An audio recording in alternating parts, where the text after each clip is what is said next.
live, live and on time. That's the thing. Live and on time. I'm always curious to know who's the first here. Who's here already?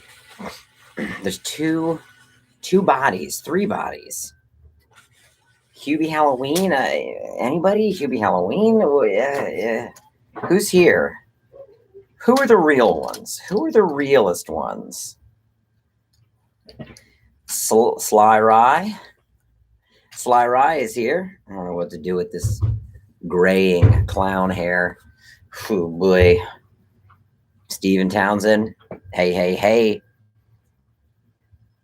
Can I get a Hubie? Thank you, Caden. Can I get a Hubie? This is my replacement for my talking stick. It's just a phone tripod, but it's got a good spot right here for your hand, you know? Pew, pew, pew. Kind of feels like a joystick. Pew, pew, pew, pew, pew, pew, pew, pew. Hubie Halloween. There we go. Somebody brought it. Somebody had to bring the realness. Somebody had to bring the real Hubie realness. Let's let some people populate. What's up? You love jams? Good, because we're jamming tonight. I mean, we're not jamming like we were a few weeks ago when I literally was jamming on some karaoke on the live stream. But we're jamming. We're jamming to a degree. It's so much brighter in here because there's new garage doors being put on, and so you can see new garage doors.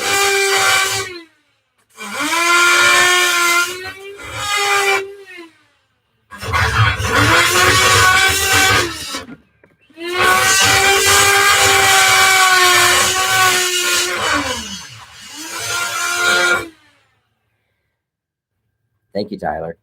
Thank you, Crazy King. I appreciate it. I meant to bring. Oh, I meant to bring down. Drilling. A lot of stuff. Getting some proper doors put on the garage, so this can be a proper Gremmy Boy lair. Proper production office too.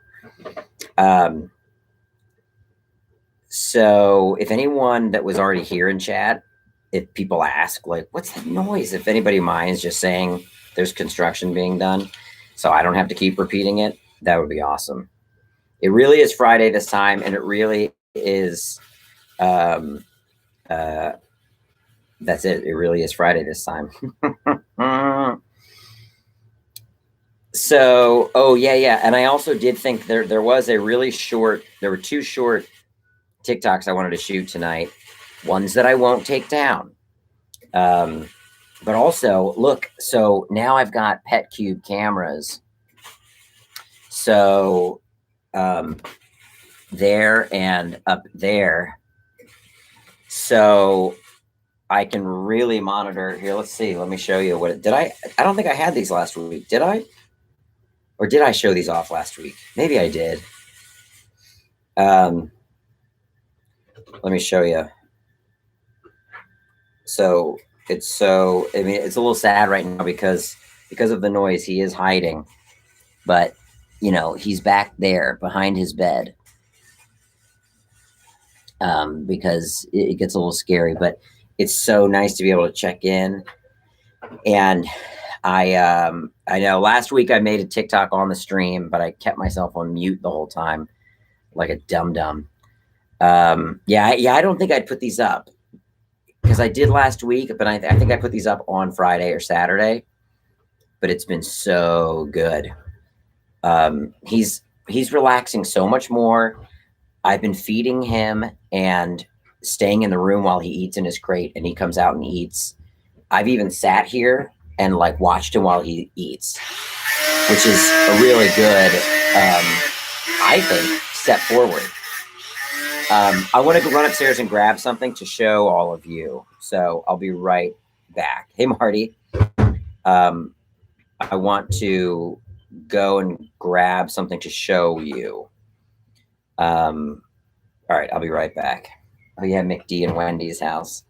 I shot those on Sunday. That's been a nice way to like keep the TikTok going because, to be honest, I'm like a little zapped on coming up with TikTok ideas because my mind is just in the movie planning.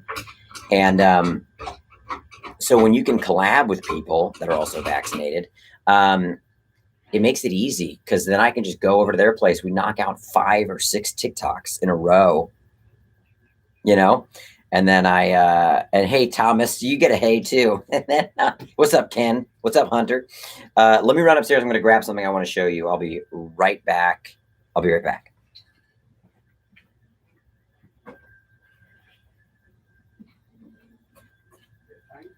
What's that? You were fine on recording. Oh, cool. Yeah, that's good. Yeah. Awesome. Thank you. Okay. Are those your keys? Yeah. No problem.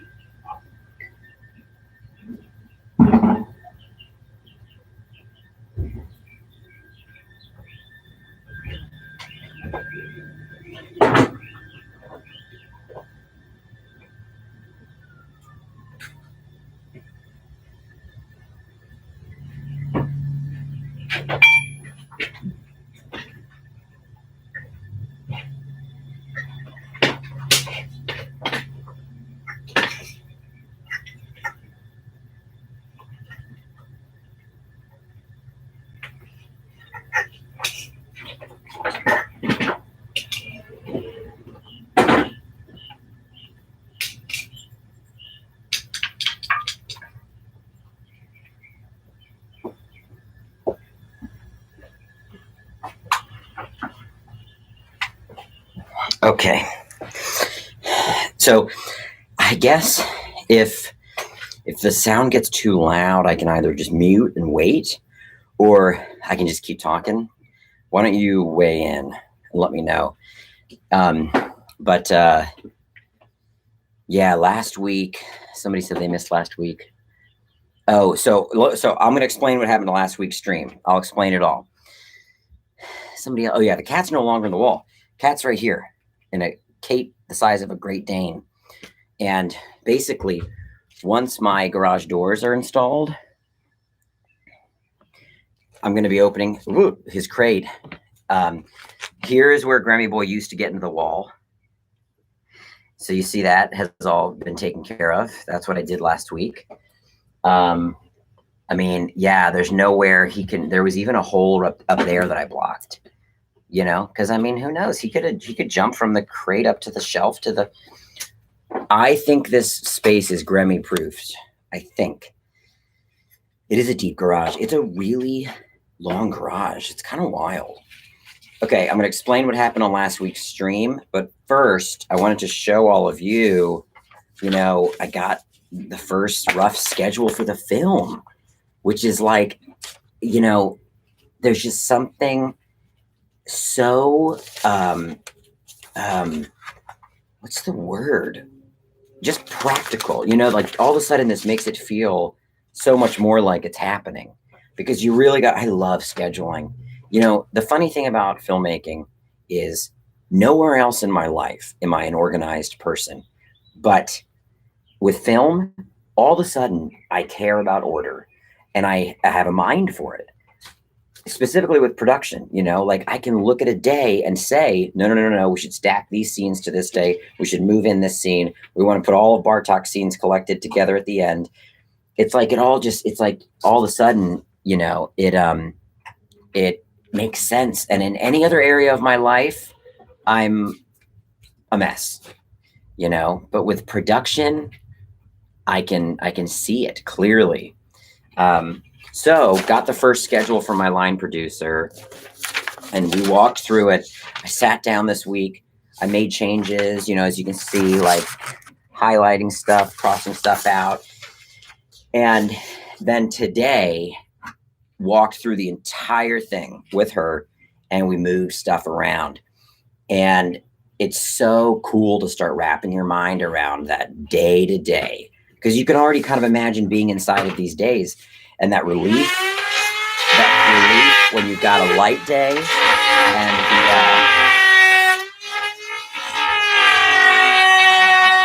how exciting it is when you got a heavy day.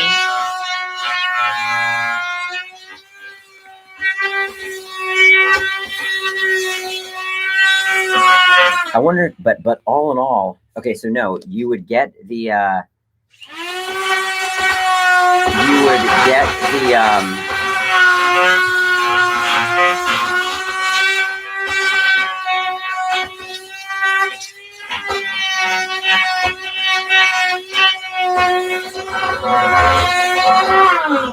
you would get the schedule locked in prior to casting, because you need to lock this in so that you know how many days are needed for every actor, right? So if I were to reach out to people now prior to locking in the schedule and just say, hey, I want to cast your talent, you know, you're an agent, I want to cast your client, and they'd say, okay, how long do you need them? And I'd go, you got to have the schedule locked in before you can reach out. But also, I don't mind responding to that one guy's comment. You know, this is something I've learned. You raise money, and any dollar people see you spending, they say you're using that money. People have to realize I have 4 jobs. Okay. I have 4 jobs, and I spend the money out of those jobs on whatever the fuck I want, because those are my jobs.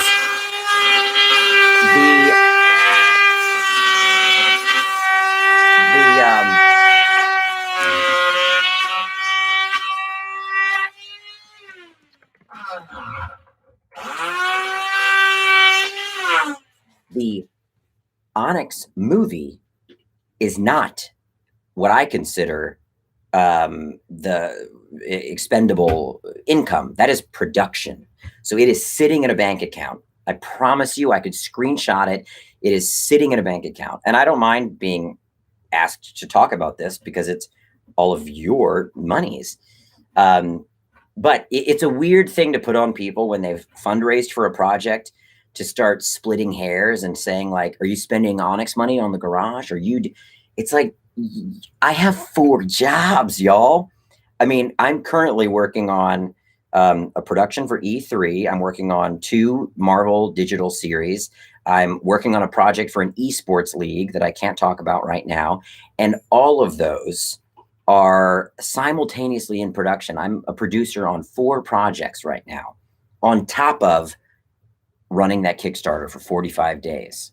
So I know. I'm not meaning to be defensive, but I do think it's worth talking about, because even on TikTok, the TikToks I've made where I'm at Ronald McDonald's house, they're like, this is what you do with the Kickstarter money? What? You think it cost me money to go to my friend's house and shoot a TikTok? You know what I mean? Anyway, it's all good. I don't mind addressing it, because I think it's worth knowing that I'm a working producer that's constantly juggling 4 to 5 freelance jobs. Anyway, all that said, having this schedule, it just feels like sweet, sweet salve, sweet, sweet balm on an itchy wound. Okay. I want to update you on, there's location updates. There's also scheduling, creature effects, line producer meetings this week. Yeah, let me update you on all that stuff. Yes, Sturge, good call. Oh no, I agree, Ken. I agree, Ken. I don't disagree with you kicking him out, for sure. No, I think you're right. I just don't mind also answering it. But yeah, he was being annoying about it, for sure. Okay, but I want to explain why I took down last week's stream and my TikTok. I might have already explained it in the Facebook group, but I also find this out, and maybe I find this more interesting than some of you might, but here's what I find interesting about TikTok. It's really unlike any other social media platform, for better or for worse, because it is about the ingestion of content and the regurgitation of content that has now been transformed or recontextualized. So, for instance, um, a man did a TikTok using this audio of music and gunshots. Okay, music and gunshots. When he made this TikTok, and I didn't know this until I made mine, but when he made this TikTok, here's the statement he made. He said, you don't know what I've been through, or you don't know what I've overcome. And every gunshot represented a wound in his life. And in this man's TikTok, it was a really personal, traumatic wound. You know, they were things like abused by a family member, raised in the foster care system. But the whole idea behind his TikTok is these things have hurt him, they've shot him, they've wounded him, but he rises above. Okay. So, um, so that so that's how this trend started, and I didn't know that. This is what's interesting about TikTok. That's a very genuine statement and a very personal and honest statement on TikTok. Somehow that audio got used ironically. And what would be interesting for anybody that actually like studies social media trends is how far away from the original post before something does become recontextualized, how many derivatives before it all of a sudden takes on new meaning. But the problem is, I don't have a problem with TikTok recontextualizing and regurgitating. That is TikTok. That's the language of TikTok. It's about taking something in, spitting it back out in your, it's a game of telephone. Exactly, Nate. That's exactly what TikTok is, for better or for worse. But in this scenario, I think it was for worse because the trend started to become used ironically. So people of privilege started uploading things like, you know, mom won't let me live at home rent-free. Dad always liked my older sister better. Do you know what I mean? And like, it started to be like, it started to be used in a way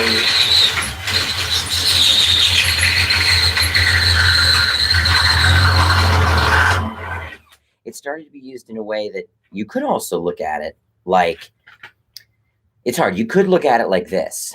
We're using it ironically, these users that were using it ironically, but we mean no disrespect to the original uploader. If anything, we're trying to show the disparity between what they went through and how easy we've had it. So you could look at it like that, right? Or you could look at it as if those newer uploads are kind of making fun of that guy. And that's a dynamic that I think is important to be sensitive to, especially because the original uploader was a black creator, and a lot of the derivative ironic uploads were white creators.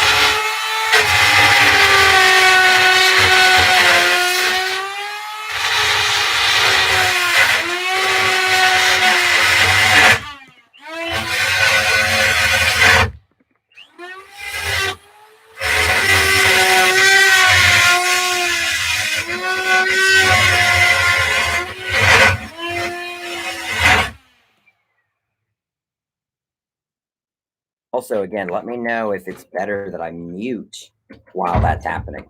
I can't tell how loud it is for all of you on your end. My garage doors are being worked on, so it's I apologize, but so yeah, so that's what's interesting to think about with TikTok.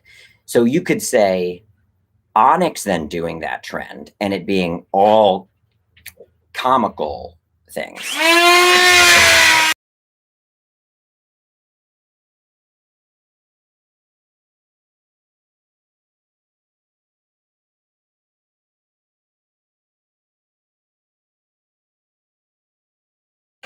I know it's a combination of funny and loud, but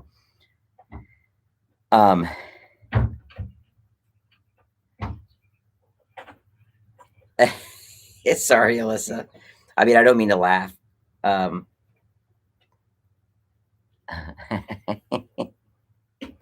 So yeah, that's the other thing is like, does the mic kind of take it? does the mic kind of help balance things? But anyway, so that's what I find interesting about TikTok. But it's really important whenever I jump on a TikTok trend, I do try to find out its origin. But the problem is, and I don't know if this is too tedious to explain TikTok to all of you, but you can't always find the origin, because sometimes what it says is the original uploader. It isn't actually, because people have actually downloaded the audio, re-uploaded it again. So it counts it as a new file. It's really hard to get to the source. But luckily I uploaded this, and then somebody wrote me and said, hey man, I love you, but I think you might want to take down that TikTok, because here's the original creator's page. And they sent me to his page. Then they sent me to a video he made where he did say, like point blank, it hurts his feelings when he sees it.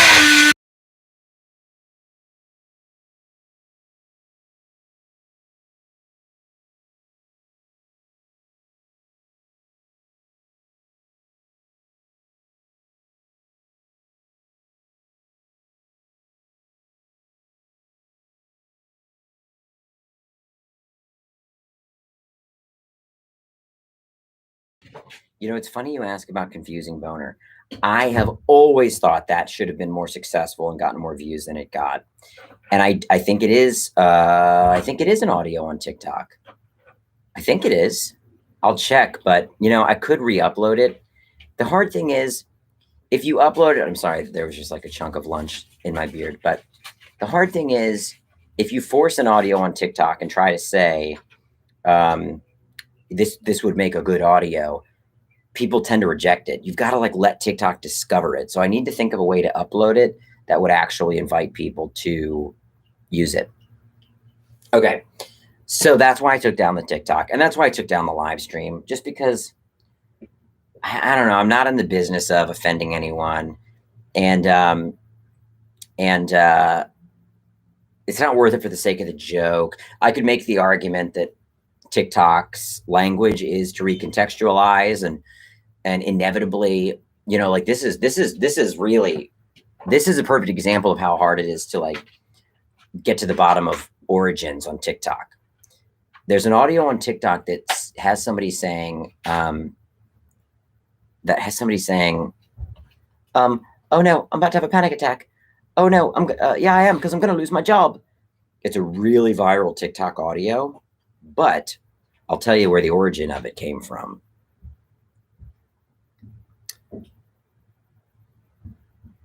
The origin is actually really dark. The origin is, I believe, unless this is urban legend, but the origin is somebody being caught for like illegal material on a reality show, or like on a To Catch a Predator type show, and the person getting caught says, oh no, I'm gonna have a panic attack. And I think the camera operator is like, no, it's okay. And then the person says, no, I am, because I'm going to lose my job.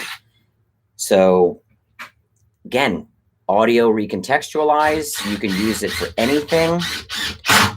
Knowing the origin of the audio, does it feel insensitive to use that for a Starbucks barista that thinks they're going to lose their job because they didn't put the cap on right? You know, that's the hardest thing with TikTok. There was also, sorry, I could talk about TikTok for hours. I'll stop after this, but there was also a TikTok trend where people were pointing to their arm like this. And they were saying, for instance, I do a video of me being like, me thinking I'm going to have a productive day, getting up early and eating right. And then going like this. And I'd say, watching The Crow for 300 times in a row. It's like, this is the thing that derails whatever I did for this clip. I didn't know what that meant. I was like, is this some kind of like joke about shooting up? And I didn't want to do the trend. And so I waited, and I wrote a bunch of people that I'm friends with on TikTok. And I was like, can anybody explain the finger on the arm gesture? Having to just be honest, like, I'm in my 30s, dude, almost out of them. So I need to know what that is before I do that bit. And then luckily somebody explained it to me. It meant ice in my veins. Like, I'm the thing that put an end to whatever that first clip was, Me thinking the weekend is going to be really productive, sleeping till 2 on Saturday. Got it? Sorry. Anyway, okay, that's my TikTok TED Talk for the day. All right, so let's go back to movie updates. For anybody that missed it, scheduling is happening. This schedule was from my line producer, and it was hitting at about 21 days. I went through and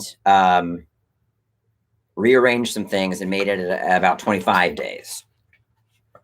Now, she thinks she can get it back down to 23 days. Sorry.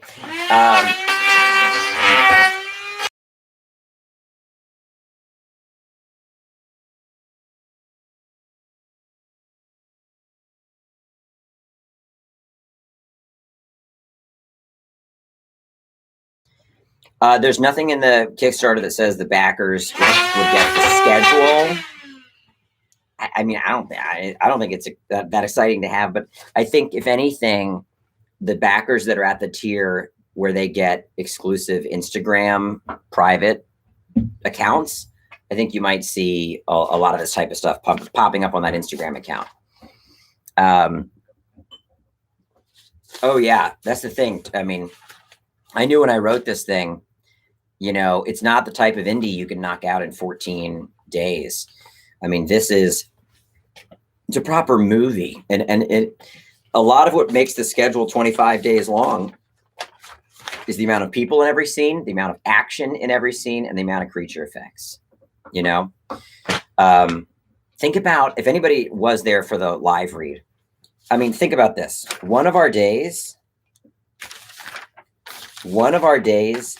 entirely is just the Book of Blood ritual.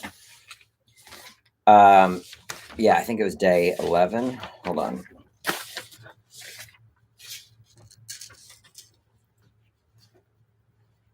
Day 10. That entire day is one scene. But here's how a schedule is broken down. It'll say page count, which is probably the most important thing. Oh yeah, Hunter, for sure. But the people that are doing cameos, they will be basically treated like cast. They will get a call sheet with their name, call time, travel information, everything, you know. They'll get a proper call sheet. But anyway, page count, how many pages are you planning to get through? 10 2/8 of a page. That's a lot. You know what I mean? Scene, just scene 32. Location, Bartok Estate, Ritual Room. And then, I apologize if any of this is over explaining. First of all, Jay, that's tight. Have you seen the Tremors Lost videos with the making of Tremors? No, that's tight. I want to watch those. I've seen the Spawn theatrical and the director's cut, and this film will be rated R. Okay, so, and then it says what character, sorry for my bloody finger. It says what character numbers. Every character is assigned a number, right?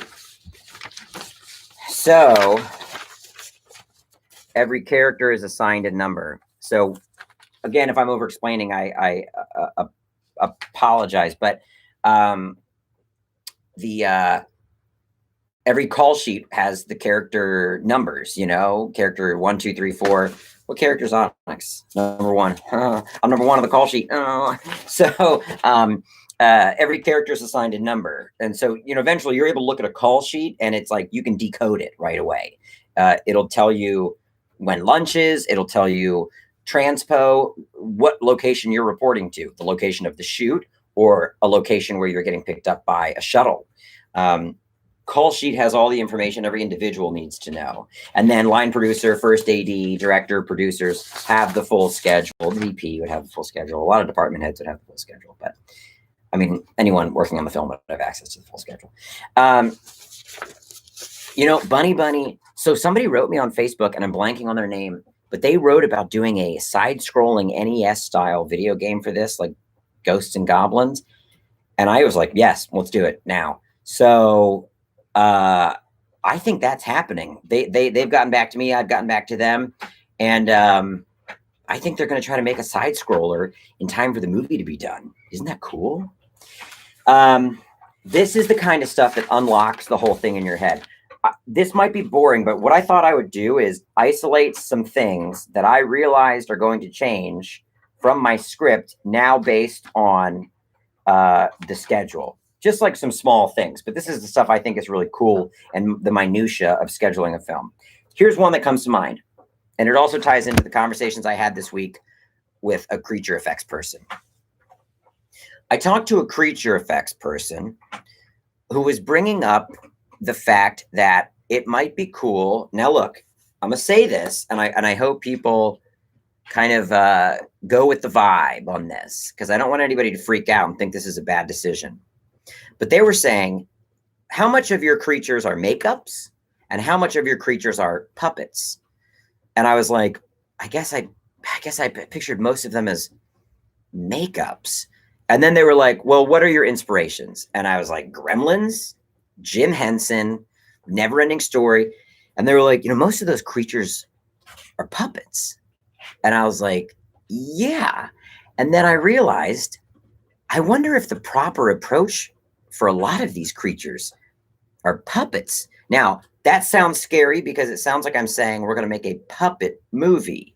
But what I'm talking about is puppets that still feel integrated and grounded into the environment the way they did in a really good Jim Henson movie. Like more Labyrinth, less Dark Crystal, because that is the whole world is puppets.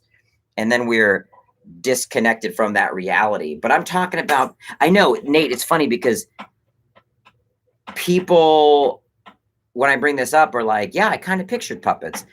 And I don't know, for some reason I was thinking even the demon in the box was like a head with makeup, but then like maybe puppeteered hands. But it's interesting. So I've been having conversations all week about puppets, which brought this discussion around. Yeah, right, totally. Even when you think about Fright Night, when he turns into the bat, when Evil Ed turns into the wolf and is killed, and there's the body on the ground. You know what I mean? So then I started thinking about the ghouls being puppets. And what's weird is I realized that's what was in my head all along, because I pictured the ghouls when they got their souls sucked out, that they're actually like skinny now and gangly. That can't be people with makeups. And well, Pumpkinhead was a man in a suit. So that's the thing. And then there were puppeteered elements, but he was primarily a man in a suit on stilts, but with rigging still. So even on the stilts, there were still lines to keep him, because he really couldn't walk on those stilts freely. So now I'm like thinking like they were always puppets, And then you're not stopping down. Oh, talk about Alien. This is so this was the example this person brought up. They said, they talked about, let me backtrack. Puppets. What was I just talking about? Ghouls. You're also now stopping down. You're not stopping down for makeup changeovers, right? Somebody turns into a ghoul, and then what? 2 hours for makeup? Your day's shot. Whereas they turn into the ghoul, it's on them for the knife. Their eyes start to go white. It's back on Bartok as he smiles and he's stabbing. It's on Onyx in the wall, terrified. And then it's back on this puppet falling over, this ghoul kind of like just twisting into a decrepit rigor mortis state. So, I just got so stoked on that. And then we talked about the full body Abaddon and talked about it being like the alien queen and Alien, and was able to move, but was still kind of like settled. So yeah, totally, Hunter. Well, that's the thing. So you talk to this creature designer, and then all of a sudden I'm envisioning so many sequences differently, and it actually is more like what I initially pictured. But I needed him to remind me of that or something, right? So this is what it leads to in the schedule. So think about this. I want to shoot Onyx's house in Los Angeles. because Ghostbusters Puppet Central, dude. I want to shoot Onyx's house in Los Angeles because I want his father and his mother to possibly be cameos. Um, if you shoot Onyx's, and this wasn't in the live reading, but if you shoot Onyx's house in LA, in the script now, I have Abaddon appearing at Onyx's house. He kind of comes from the mansion into the house and then into the meat hut. But in the meat hut, when Abaddon is taunting Onyx about being a patty slinger, that's really where Abaddon shows up and teases Onyx and tells him he's not the fortuitous one, definitively. Total Recall, Quato, exactly. That's what we're talking about. That's the vibe, like that, but now. And not in a way that removes people from our reality. And so that's what I was clear about on the phone with him. I was like, but it can't be jarring to the reality. It's got to bring us further into the reality. No, we wouldn't use my house for Onyx's house. We try to find like a rancher, one level, like Burbank or North Hollywood flow, because that's the style. But this is what changed about the schedule based on this discussion about creatures. Let's just say we shoot in Pennsylvania. There's monsters in the mansion. So already you're thinking monsters are happening in Pennsylvania. If Onyx's house is LA because of these cameos, it's going to be a lot easier to get a Bruce McCullough or an Amy Sedaris, Jesus Christ, Lord above, smile upon me, to come to LA than to come to Pennsylvania. Although for her, it might be easier to go to BA because she's based in New York. We'll see. But then I'm not going to have any monsters in Onyx's LA house. So I need to rewrite the nightmare sequence to keep Abaddon in the meat hut and not in the house. So then it changes the creative. So it's Abaddon's voice as Onyx moves around the house. But then once he falls, in the current version of the script, Onyx falls into a giant kitty litter box and then falls. Oh, I've got an update on that, Hunter. The update is they said, fuck no. That's the update. I'll go deeper than that, though. So the idea is Onyx falls into the kitty litter and then into the meat hut. And then that's where Abaddon is. So that means meat hut is Pennsylvania. Mansion is Pennsylvania. Exteriors of Onyx is when he's getting stones out of the creek and talking about the submission video. That's Pennsylvania. But Los Angeles is Onyx's house. Unless we reach out to these celebrity cameos, Bruce McCullough, Amy Sedaris, and they actually say getting to Pennsylvania is easier for them. Then we pick up, we move, we move everything that's in here for Pennsylvania. And then Bad Boy, we had that discussion about him being puppeteered, waist up. So you're really only replicating that one shot from Child's Play 2 where he comes out of the closet with the yardstick. So it's this Rod puppeteered, and then it's probably mouth puppeteered, head with servo eyes. So at least our eyes are blinking, right? The location. So that's an example of how creative can change a schedule. There's other things. The idea that if Bartok is a celebrity casting, a larger name, that we need to stack all of his scenes together. So when this schedule first came in, Bartok's scenes were spread out all over the entire 21 days. But I want to shoot the finale at the end of the schedule because it's the biggest. And Bartok's in the finale, so then we just need to move all Bartok scenes to the end of the shoot. So what I did when I went through this was really block out the scenes you can shoot without Bartok, but even some of those scenes with Bartok, only shooting the coverage on other characters. So when Onyx and Mac and Mr. Duke are looking in the study, then they hear them coming and they jump. Onyx goes into the wall. We can go through all of that. We can even film Onyx in the wall watching Bartok kill Jessminder. We can do everything reacting to that. But then a week and a half later, once Bartok is there, we go back and we do Bartok and Farah coming into the room, killing Jessminder. You see what I'm saying? And maybe we get like one shot of the painting with kind of people dirtying the frame and Onyx's eyes through the painting. Clue, multiple ending. I wish. We'll only have time to shoot one ending. Okay. Wynwood, the Maybrook Mansion. Actually, I don't know if there is much deeper. They said fuck no. Here's the problem. The Maybrook has been bought by a giant developer. So they're not in need of any money. The Maybrook is now a communal castle for the residents of a giant apartment complex that Haverford Real Estate or Haverford Developers built in front of the mansion. So I asked them, and they just said no.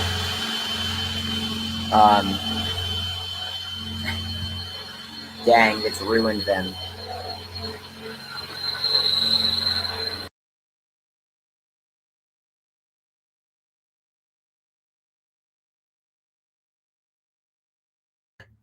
Hernan, did you send something to my Gmail? Onyx the movie? What did you send, Hernan? Did you send hold on, let me check that email. Did you send a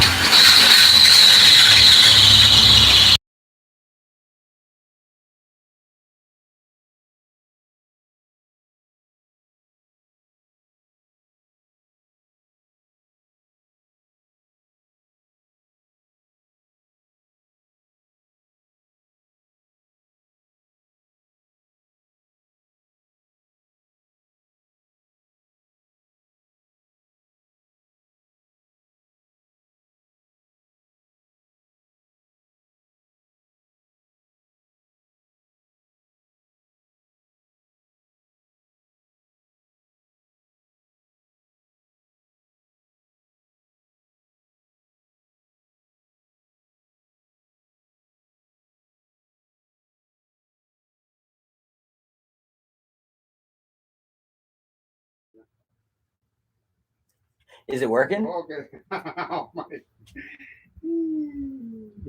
Did it kill it? Yeah. Oh my God. There's only one hole.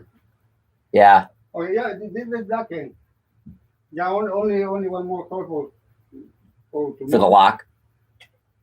Yeah, it's on, this one is just it's good. Yeah, no problem. Only Yeah. this one. Only one hole. Gotcha. Oh my God. Ya, y con el material es big one. Yeah. El problema no cabe con el grinding, no cabe con el welding.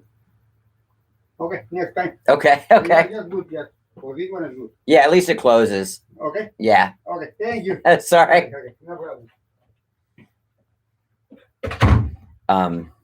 Thank you. Oh yeah.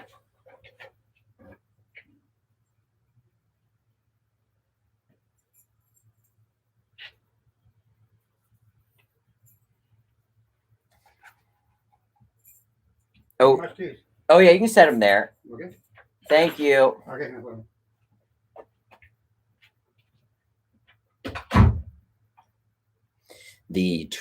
I think the tool broke while they were finishing the doors. And so, Hernan, where did you send me links to Virginia? Yeah, we're looking at Virginia. Hernan, where did you write me? That's the thing. Just write me if anybody's got thoughts on locations. Write me at onyxthemovie@gmail.com because I've got people helping with emails that come in there and emails that come in through the Kickstarter. Because otherwise, I'm just getting like, I'm just getting drowned and stuff. Okay. Schedule. So, also, if I'm being honest, like we got a couple responses from locations that said, due to the nature of this film, we are not interested in providing our location. So what does that mean? I don't know. What does it mean? Is it the Satanism stuff? Is it the mouse woman stuff? you know, it's funny to me, I guess, that content has actually come up in location discussions. It just kind of makes me LOL, you know, makes me LOL. I guess that's all I'll say about that. It makes me LOL. People caring about content in a horror comedy. You know, do they think we're going to bring the devil in? Right. It's not like it's 70s snuff. And it's not like we're living in the era of satanic panic. Do people still think that if you play Dungeons and Dragons, you're going to get demonically possessed? Oh, will the set visit people be there for the finale? Hunter, that's a good question. I haven't mapped out when we're doing set visits. Haven't mapped that out. Haven't mapped it out.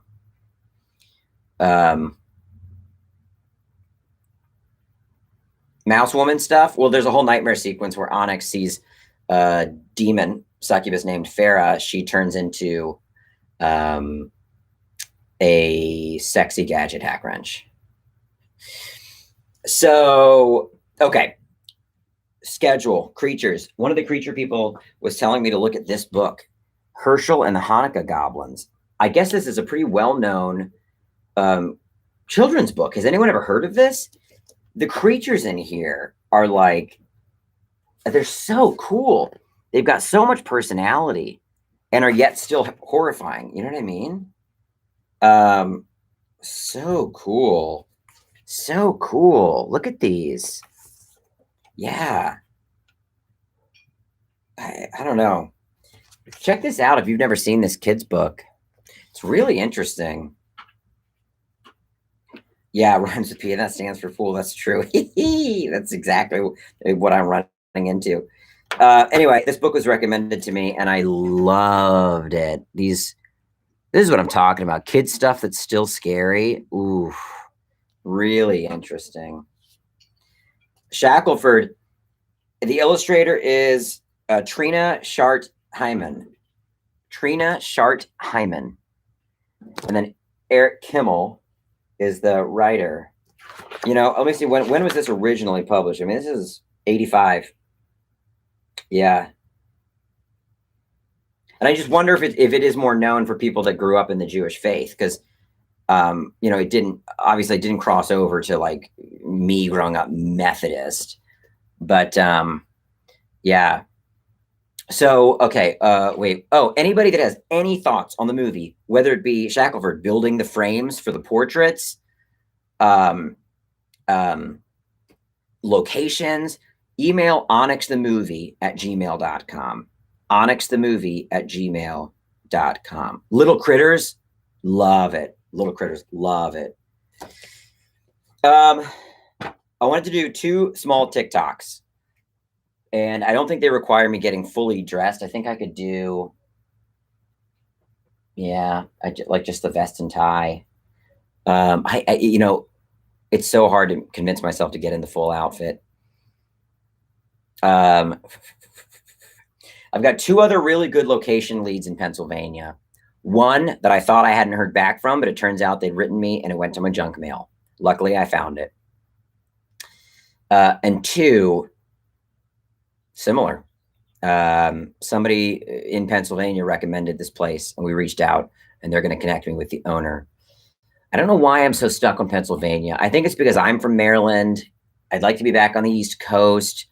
It just has that fall spooky vibe. You know what I mean? Oh, yeah, Hernan, please do. I think we have a friend in common, Trisha. Oh, yeah, Trisha Hershberger? Yeah. Andrew, I'll send you the email. Yeah, email me, onyxthemovie@gmail.com. Anybody that like, even if you want to submit yourself to do makeup, like seriously, email me at onyxthemovie@gmail.com. I know Pennsylvania is almost New England. Yeah. I mean, okay. Conversations with creatures was happening all week. Having another deep dive conversation with them next week. Line producer meeting today was great. Went through the whole schedule.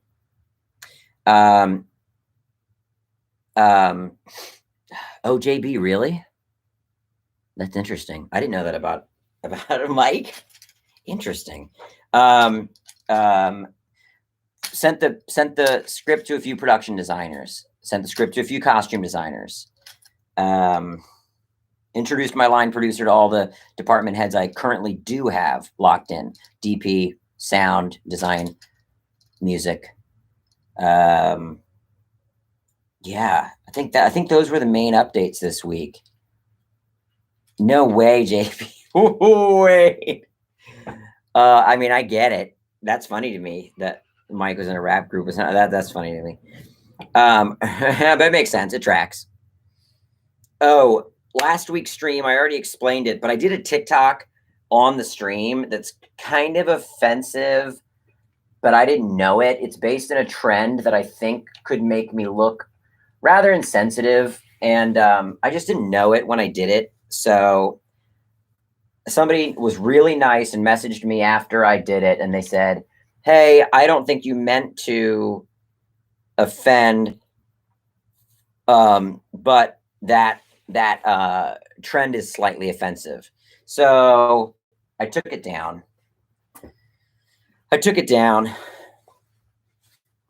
All right. So here's the first TikTok I was going to do. Oh, yeah. Let me know if anything comes up in Maine. Let me tie my tie and get my Onyx wig and hat. Hold on one second and take off my bandana.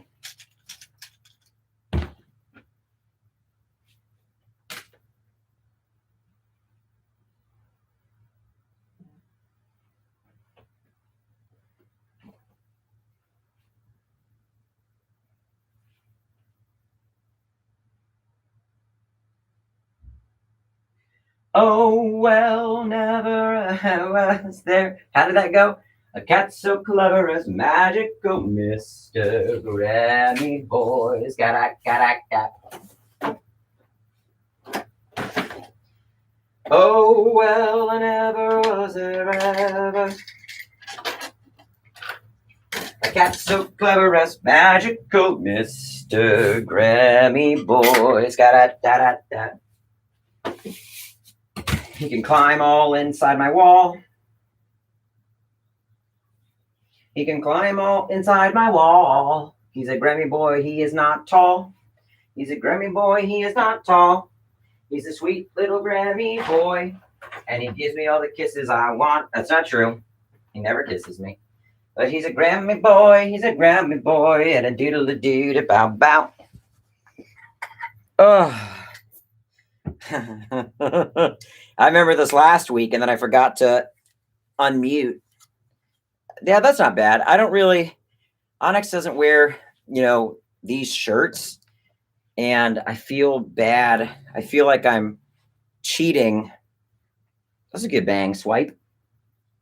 I feel like I'm cheating the TikTok audience when I don't get into the full gear. It comes out, dude. All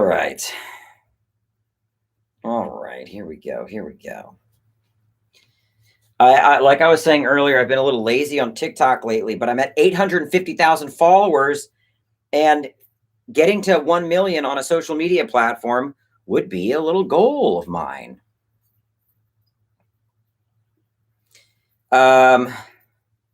And they all say, oh, well, I never, I don't remember the words.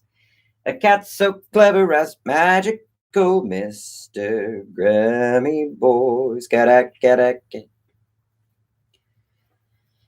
Oh, give a shout out. Little Meryl, give a shout out. I love you, Tyler. The true Grammys boy. I don't know. Do you mean Grammys boy or Grammy boy? All right. Oh, also think about this. Oh, y'all. So in that schedule, I actually, I'm going to tell my line producer this. I didn't tell her this yet, but in the schedule, I kind of want to sneak in the music video, even though we didn't get the money to put toward the music video. If we could just sneak it in, you know what I mean? Like at the end of every day, I mean, I say this now, and then future me is going to be like, Vows, why'd you say that? But, at the end of every day, get one shot of Onyx walking down the hallway singing the theme song, right? And then 2 days later, you get another shot of Onyx walking down the hall singing the theme song, different hall. And then you get the demon puppet singing the theme song. Like you just get it in where you get it in. And then you do one stage day with Claudio, with a full band and Onyx, and then you've got your stage set up. So come on. Yeah, the creatures are singing. That's what I'm talking about. Work that into the schedule. I'm going to text my line producer that right now, and she's going to LOL at me.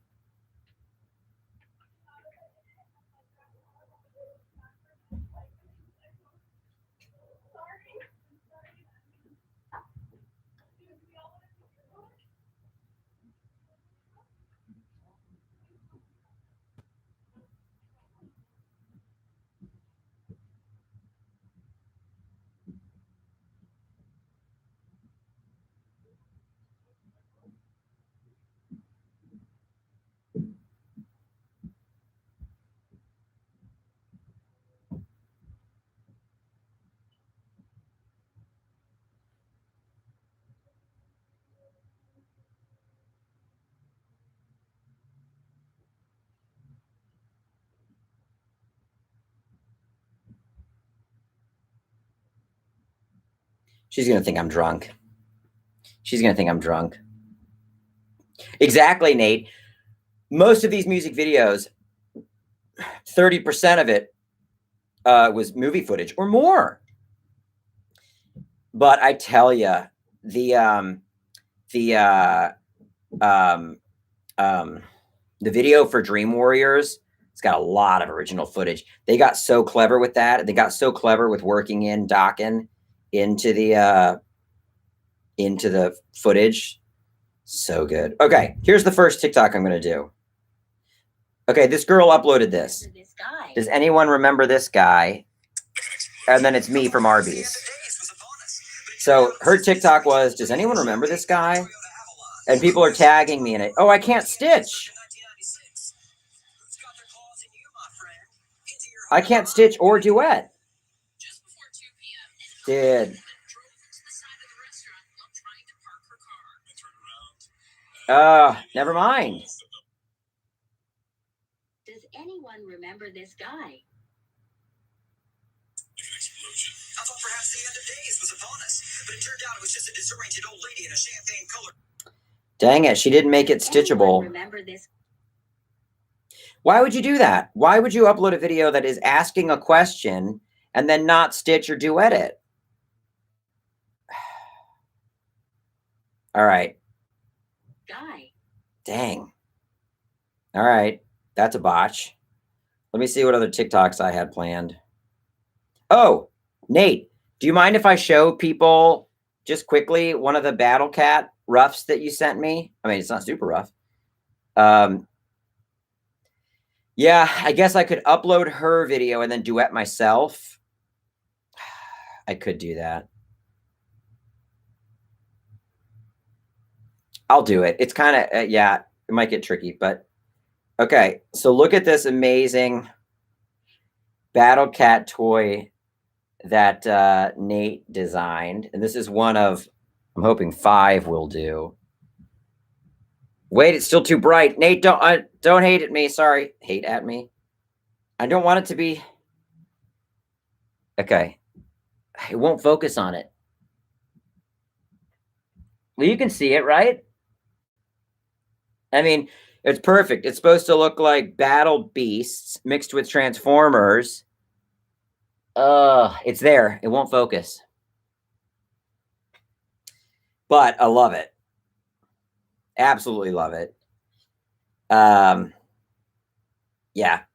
Okay. So, all right. It's just not as fun to re-upload it myself and duet it myself, because then it is just like a duet on my own channel. Dang. All right. There was one other one where a girl reacted to a guy walking into the room, and I thought it'd be funny for it to be Onyx. Let me see. What was her name? Paige M. Evans.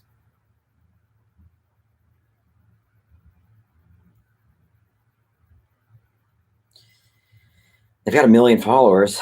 Let's see if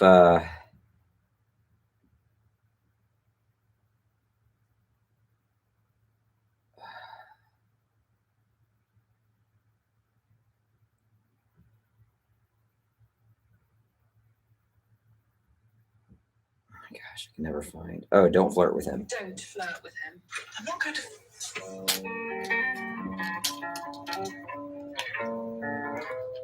So it's this audio. I don't know what it's from. Maybe one of you does, but Don't flirt with him. she said her friend is saying, "Don't flirt with him," and then she goes, "I'm not going to flirt with it." But then she sees who it is, and she like, you know, is smitten. So I was going to do it as Onyx. Oh, that's pretty good, but that needs to be brighter. Hold on.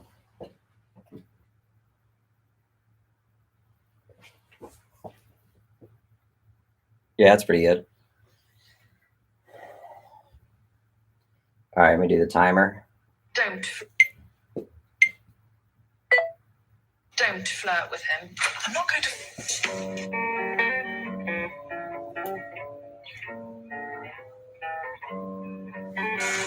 Okay, Helen. Don't flirt with him.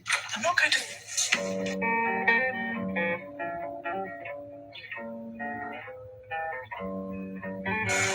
Okay, Helen. Don't flirt with That was him. pretty good. I'm not going to.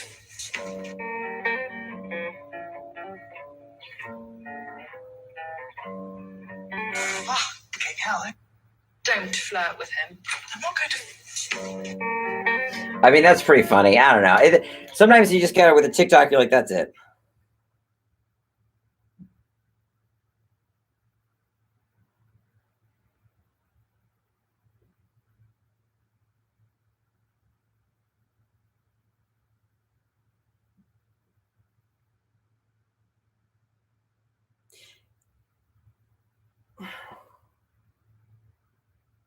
We're just going to upload it. Don't think twice. You know what I mean? Okay. So that's one. And then the other one I was going to do.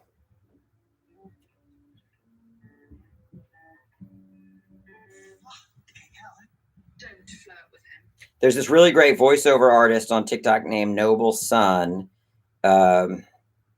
And he did a Could You Be a Voice Actor voiceover challenge, and I was going to do it. Voice actor? Duet this video to find out. 4 scripts. Come on, phone. Seconds. This is the car commercial voiceover challenge. Starting now. So basically, it does these voiceovers. It gives you the script, and then you've got to do the voiceover for them. So the trick is, I need my AirPods though, but they always do pretty well. Oh no, VM1 hates me. Hey Tim, this is how the sausage is made, for sure. Okay, let me just go get my AirPods, and I want to do this voiceover challenge one. This is really how the sausage is made, and I apologize if I'm missing questions. But I just wanted to try to do this one because it did well last time I did it. But I need my AirPods. All right, BRB.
All right. All right. Okay. What is GB Onyx? Ghostbusters? Y'all tell me. All right, let me see.